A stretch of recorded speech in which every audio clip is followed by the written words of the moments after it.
What is the risk of relapse with MDS?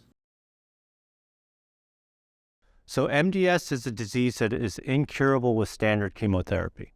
So the only way you can cure MDS is by having an allogeneic bone marrow transplant at this point in time. So if you have MDS, let's say, um, so it MDS is a little bit different than, let's say, lung cancer, breast cancer, where you make it go away and then it comes back. Like when it's gone, it's truly in a remission. So in high-risk MDS, that's the case. Like we give hypomethylating agents, the MDS goes away, and then at some point it might come back. The chance of relapse is essentially 100%. Okay. If we were talking about low-risk MDS, what we're doing is we're not making the MDS go away. In most cases, what we're trying to do is increase their blood counts because that's their problem. So we might do that by giving growth factors. We might do that by giving other medications. But those are not designed to make the MDS go away. It's not going to go into remission. It's just trying to fix the problem that the MDS is creating.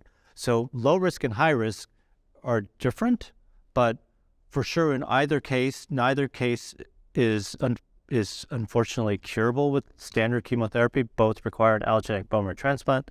And the chances of relapsing with regular chemotherapy is 100%, right? The chances of relapsing after a bone marrow transplant just depends on how you do the transplant. How do I become more knowledgeable about MDS? Studies have shown that educated and empowered patients often have better outcomes.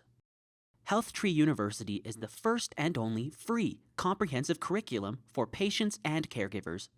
Create a free account to gain exclusive access, where you can watch our newest unreleased videos, easily explore topics through our organized courses, and assess your knowledge with interactive quizzes. Visit HealthTree University and become an empowered patient today. The risk of relapse in MDS depends on if one has a lower risk or a higher risk version of MDS. In higher risk MDS, unless a patient goes on to an allogeneic stem cell transplant, almost 100% of patients will relapse after treatment with our first-line currently available standard of care, which is a hypomethylating agent, either azacitidine or decitabine. So that's why we're in urgent need of treatments to better improve outcomes for patients who are getting hypomethylating agents in the first line and who are not transplant eligible. In the lower risk patient population, there is less of a risk of relapse, although it tends to occur when getting agents to help improve the bone marrow function.